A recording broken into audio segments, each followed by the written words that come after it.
अस्सलाम वालेकुम जी, welcome back to my channel. कैसे हैं आप सब? मैं दुआ करती हूँ कि सब बिल्कुल खैरियत से हों और अल्लाह पाक आप सबको बीमारियों, तकलीफ़ों और परेशानियों से बचाए, आमीन। तो चलिए आज के व्लॉग को स्टार्ट करते हैं। और आज का व्लॉग है रमज़ान प्रेपरेशन व्लॉग। तो रमज़ान के लिए सब तैयारियाँ अल्हम्दुलिल्लाह से हो रही हैं और तकरीबन हो भी चुकी हैं। तो आप सब लोग भी मेरे साथ ये तैयारियां करते जाइए ताकि रमज़ान तक आपकी भी सारे काम मुकम्मल हो जाए, तैयारियां सारी कंप्लीट हो जाएं। तो आज का व्लॉग होने वाला है बहुत ज़्यादा इंटरेस्टिंग, क्योंकि मैं आपके साथ ना छोटे छोटे टिप्स ट्रिक्स शेयर करूंगी जिनको इस्तेमाल करके आप लंबे अरसे तक चीज़ों को स्टोर कर सकते हैं और रमज़ान का पूरा महीना आप भी सुकून से इबादत में गुजारेंगे फिर इंशाअल्लाह ताला। और आज का व्लॉग भी बहुत ज़्यादा मेहनत से बना है, तो इसलिए ना अभी इसी स्टेज पे ही मेरे व्लॉग को आप लाइक कर दीजिए, क्योंकि बाद में ना आप लोग लाइक करना भूल जाते हैं। आजकल मैं व्लॉग्स बड़ी मेहनत से बना रही हूँ और डेली ही मेरी कोशिश होती है कि आपके साथ व्लॉग शेयर किया जाए। और यहाँ पे ना अभी दराज से एक पार्सल आया था, तो मैंने जिप-लॉक बैग्स मंगवाए थे, तो उन्हीं को मैं देख रही थी। छोटे बैग्स भी थे और बड़े बैग्स भी थे, तो इनकी तो आजकल बहुत ज़्यादा ज़रूरत पड़ रही है। और जो मैं इस्तेमाल कर रही हूँ ना, वो मेरे पास लास्ट ईयर रमज़ान के ही पड़े हुए हैं। तो अभी ना मैंने दोबारा से नए बैग्स मंगवाए हैं। मैंने कहा कि चीज़ें सेव करने के लिए ना ये काम आ जाते हैं, तो उन्हीं को मैं चेक कर रही थी। और अब जल्दी से ना हम घर में चाट मसाला बनाने की तैयारी करते हैं, क्योंकि रमज़ान में लाजमी हर चीज़ में चाट मसाला डलता है, बहुत ज़्यादा इस्तेमाल होता है। तो मैंने कहा कि घर में ही इसे ना तैयार करते हैं, बिल्कुल बाजार जैसा तैयार होगा। तो चलिए बिना टाइम वेस्ट किए आज के व्लॉग को स्टार्ट करते हैं। तो चाट मसाला बनाने के लिए मैंने फ्राई पैन को गर्म करने के लिए रखा हुआ था लो फ्लेम पे। और अब इसमें 2 टेबल स्पून ज़ीरा ऐड करेंगे, साथ ही हाफ टी स्पून अजवाइन ऐड करनी है, 1.5 टेबल स्पून साबुत सूखा धनिया ऐड करेंगे। और अब इनको हमने ड्राई रोस्ट कर लेना है। तो इनको हम लो फ्लेम पे, बिल्कुल लो फ्लेम पे तब तक फ्राई करेंगे जब तक कि इनका कलर चेंज ना हो जाए, लेकिन ज़्यादा भी इनको बिल्कुल डार्क भी नहीं करना, कहीं ये जल ही जाए। तो आपने ना बिल्कुल लो फ्लेम पे ना बराबर चम्मच हिलाते हुए इनको ड्राई रोस्ट करना है। और इनको ड्राई रोस्ट करने के बाद ना किसी बड़े बर्तन में निकाल दीजिए, ताकि इन मसालों को हवा लगती रहे और ये जल्दी ठंडे हो जाएँ। और अब उसी पैन में ना मैंने 1 टेबल स्पून अनारदाना ऐड किया है, 1 टेबल स्पून सौंफ, 1 टीस्पून साबुत काली मिर्च और आधा टुकड़ा मैंने जायफल का ऐड किया है। और अब इनको भी ड्राई रोस्ट कर लेंगे। तो फ्लेम को बिल्कुल लो रखना है आप लोगों ने और इनको बराबर चम्मच हिलाते हुए ड्राई रोस्ट करते जाइए। तो सिर्फ 2-3 मिनट ही लेंगे ये। और अब इनको भी हम उसी बर्तन में निकाल देंगे। इसके बाद मैंने मुट्ठी भर लिया है पुदीना, और ये बिल्कुल फ्रेश पुदीना है, तो इसको भी हम ना लो फ्लेम के ऊपर ही ड्राई रोस्ट करेंगे। तो ये फ्राई होने में थोड़ा सा टाइम लेगा, क्योंकि जब तक इसका कलर चेंज नहीं हो जाता ये ग्रीन से बिल्कुल ब्लैक हो जाएगा, और ब्लैक होने के बाद ना ये बहुत ज़्यादा कुरकुरा हो जाएगा। तो इस स्टेज पे ना हम इसे ऐसे ही फ्राई पैन पे पड़ा रहने देंगे, लेकिन फ्लेम को हम ऑफ कर देंगे, ताकि इसमें जो भी मॉइस्चर होगा ना, तो वो गर्म फ्राई पैन के ऊपर बिल्कुल खुश्क हो जाएगा। और ये देखिए, ये ना सारे मसाले अभी गर्म हैं, तो इनको हम ना अच्छी तरह से ठंडा होने देंगे। इन्हें कुछ देर का रेस्ट देंगे। तकरीबन आधे घंटे बाद ना ये मसाले बिल्कुल ठंडे हो गए थे, और साथ ही ना पुदीना भी बिल्कुल ठंडा हो गया था। तो देखिए ये कितना ज़्यादा क्रिस्पी हो गया है, और ना बिल्कुल इसको हम हाथों में मसलेंगे ना तो ये पाउडर की शक्ल में हो जाएगा। तो इसको भी हम उसी बर्तन में निकाल देंगे। अब ये सारे मसाले, खड़े मसाले रेडी हैं, तो इनको ना हम ग्राइंड कर लेंगे, बिल्कुल बारीक पीस लेना है।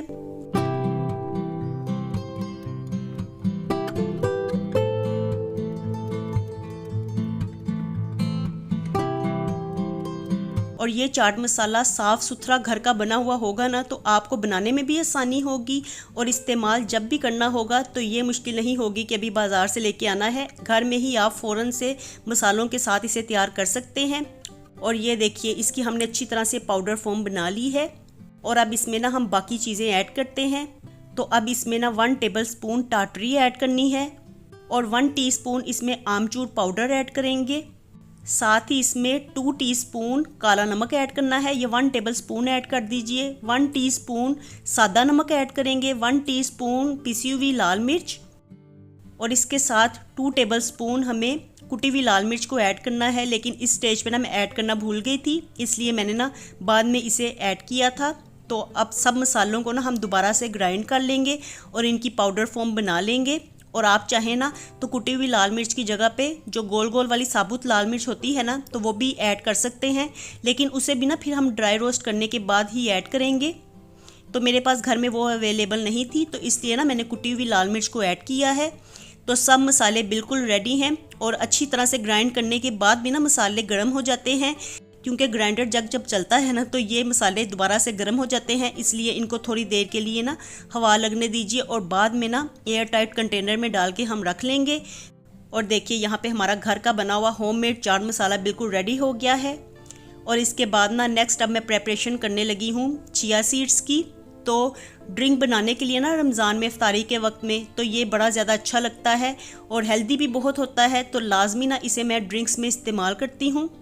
तो इसलिए ना इसके क्यूब्स बना के भी पहले ही रख लूँगी। वैसे तो इसका काम थोड़ा सा ही होता है, लेकिन ना अगर बनी बनाई चीज़ निकल आए ना तो और फिर फ़ौरन ही ना दूध बनाते हुए 2 क्यूब्स डाल लें तो आपका काम इजी हो जाएगा। तो इसलिए ना चिया सीड्स को मैं भिगो रही थी पानी में। तो इसे ना थोड़े से ज़्यादा पानी में ही भिगोया जाता है, क्योंकि इसने फूलना होता है, इसलिए ये थोड़ा सा ज़्यादा पानी लेता है। और 15 से 20 मिनट मैंने इसे भिगोए रखा और इसके बाद ना मैं इसे आइस ट्रे में डाल के ना तो अब फ्रीज़ कर दूँगी। और अब इसे अच्छी तरह से हमने जमा लेना है और जमाने के बाद ना फिर मैं इसे जिपलॉक बैग्स में डाल के रख लूँगी। ये अच्छी तरह से जम गए हैं, बिल्कुल बर्फ़ की तरह हो गए हैं। और जब आप इसे दूध में मिक्स करेंगे ना तो तब आपको फिर बर्फ़ की भी ज़रूरत नहीं पड़ेगी, क्योंकि ऑलरेडी ये ठंडे होंगे। फ्रीज़र से 2 क्यूब्स निकालें और दूध में डाल लीजिए। तो देखिए कैसे अच्छे तैयार हुए हैं। और इस तरह से छोटे छोटी चीज़ें आपकी बनी बनाई निकल आए ना तो काफ़ी ज़्यादा आसानी रहती है।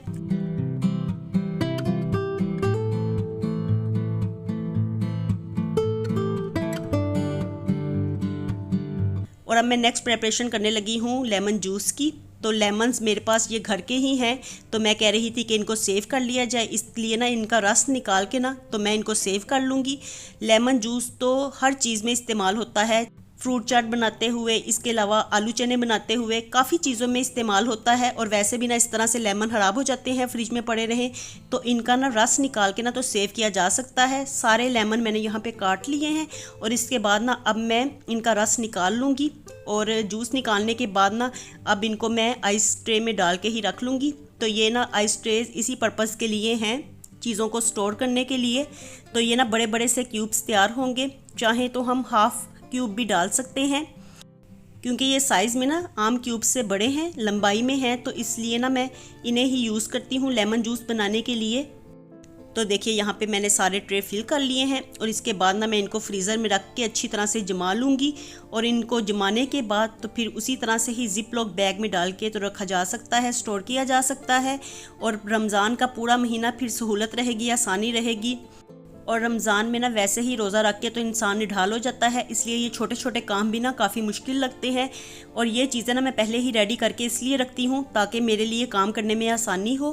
तो चलिए जी, लेमन जूस को स्टोर करने का काम तो मेरा हो गया है। और अब मैं नेक्स्ट प्रेपरेशन करने लगी हूँ फ्रोज़न पराठास की। तो पराठास वैसे तो मेरे बच्चे शौक़ से नहीं खाते, लेकिन रमज़ान में मैं कोशिश करती हूँ कि उनको पराठा ही दिया जाए, क्योंकि सभी रोज़े रखते हैं, तो इसलिए पराठे के साथ ना थोड़ा सा अच्छा फील होता है। तो यहाँ पे अब मैं ना ये मैंने वाइट चक्की का आटा लिया है, जो फाइन आटा होता है ना ये वो वाला है। और तकरीबन मैंने 4 कप आटा लिया है और इसमें मैंने 1 टीस्पून नमक और 1 टेबलस्पून चीनी ऐड की है। साथ ही 4 टेबलस्पून इसमें मैं ऑयल ऐड करूँगी। और अब इन सब चीज़ों को ना मैं हाथों के साथ मिक्स कर लूँगी और इसके बाद ना मैं इसमें पानी ऐड कर दूँगी। तो मैं ना आटा तकरीबन डेली ही मशीन में गूंदती हूँ, आप चाहें तो हाथ के साथ भी गूंद सकते हैं। मेरे पास मशीन थी तो मैं इसी में ही आटा गूंदने लगी हूँ, इसलिए ना मैंने उतना ही पानी डाला है जितना के आटे को ज़रूरत थी। और इसके बाद मैं इसे मशीन में लगा दूँगी। और आटा ना हमने ज़्यादा सख्त गूंदना है और ना ही बहुत ज़्यादा नरम, ज़रा सा टाइट आटा गूंदेंगे इसके लिए।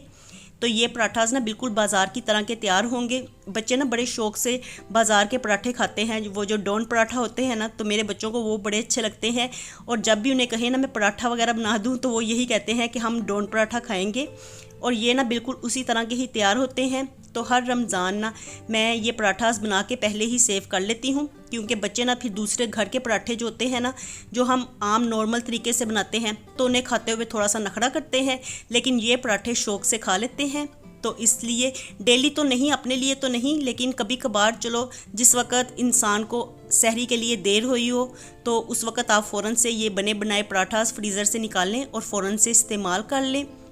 तो यहाँ पे ना सब पेड़े बना के मैंने रख लिए थे।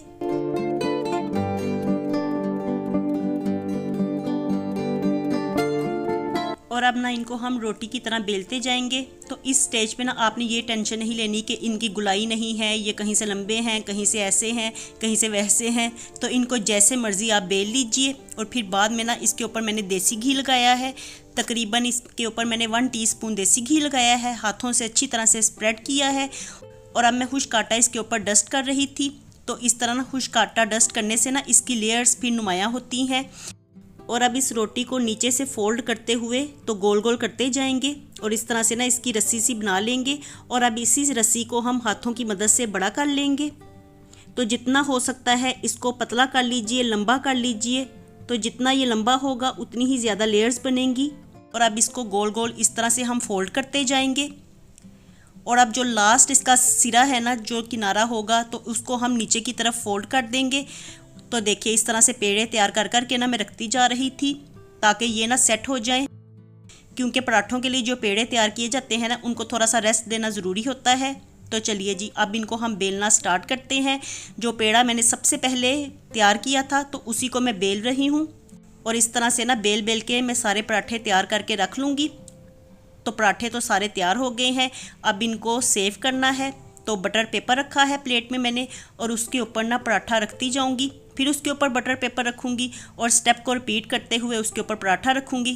तो इसी तरह से ना प्लेट में रख के तो मैं ऊपर नीचे सारे पराठे रख के तो इनको फ्रीज़ कर दूंगी, क्योंकि ये ना बड़े होते हैं साइज़ में, मेरे पराठास थोड़े से बड़े होते हैं। तो इसलिए ना मैं इनको बड़े जिपलॉक बैग में भी डाल के नहीं रख सकती। और वैसे भी ये काफ़ी ज़्यादा हैवी हो जाते हैं तो फिर उठाने में मुश्किल होती है। मैं इनको ना इसी तरह से ही ना प्लेट में रख के तो सेव कर देती हूँ। ये अच्छी तरह से जम जाते हैं और फिर बाद में इसे किसी बड़े शॉपिंग बैग में डाल के तो रख लीजिए। और अब पराठास तो हमारे तैयार हो गए थे। नेक्स्ट मैं प्रेपरेशन करने लगी हूँ पकोड़ा मिक्स की। तो मुझे ना काफ़ी ज़्यादा कमेंट्स मिल रहे थे कि पकोड़ा मिक्स की भी रेसिपी शेयर करें। तो मैंने कहा कि चलो आपके साथ इसको भी शेयर किया जाए। तो इसके लिए ना मैंने ½ kg का ये पैकेट लिया है बेसन का और इसे अच्छी तरह से छान लिया है।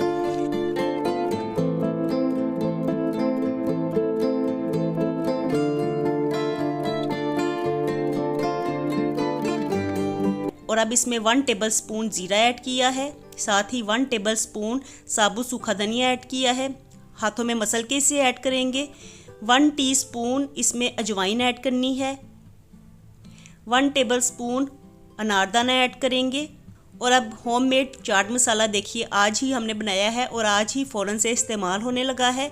1 टेबलस्पून इसमें चाट मसाला ऐड करेंगे। 1 टेबलस्पून नमक और 1 टेबलस्पून कुटी हुई लाल मिर्च को ऐड करेंगे। साथ ही 1 टेबलस्पून पिसी हुई लाल मिर्च को ऐड करना है। और अब 1 टेबलस्पून मैंने इसमें गरम मसाला ऐड किया है। 1 टीस्पून इसमें मीठा सोडा ऐड करने लगी हूँ मैं। और अब इन सब चीज़ों को हम अच्छी तरह से मिक्स कर लेंगे। और मिक्स करने के बाद इनको किसी भी एयर टाइट कंटेनर में डाल के या जिपलॉक बैग में डाल के तो आप इजीली स्टोर कर लीजिए। चाहे तो इन्हें किचन में ही किसी खुश्क जगह पे रख लीजिए, लेकिन मैं ना इस तरह से जिपलॉक बैग में डाल के ना तो इनको फ्रिज में रखती हूँ। फ्रिज का जो डोर होता है ना तो उसमें मैं साइड पे रख देती हूँ। तो ये फिर लंबे अरसे तक इस्तेमाल किया जा सकता है और इसमें कोई कीड़ा वगैरह भी नहीं लगता। और जब मर्ज़ी आप फ्रिज से निकालिए और इसे इस्तेमाल कर लीजिए। लेकिन इसके लिए ना इसका एयर टाइट होना बहुत ज़्यादा ज़रूरी है। तो सारी एयर पैकेट में से अच्छी तरह से निकाल लेनी है। और ये देखिए इसको अब मैं ना फ्रिज में रखने के लिए जा रही हूँ। तो ये हमारा पकोड़ा मिक्स बिल्कुल रेडी है। तो चलिए जी इसी के साथ वीडियो का एंड करते हैं। और आप लोग मुझे ज़रूर बताया करें आपको मेरे आजकल की वीडियोस, आजकल के मेरे जो व्लॉग्स हैं रमज़ान प्रेपरेशन के, तो वो कैसे लग रहे हैं। मैं मिलती हूँ आपसे दोबारा एक नए व्लॉग के साथ। खुश रहिए जी, आबाद रहिए, अपना बहुत सा ख्याल रखिएगा। अल्लाह हाफिज़।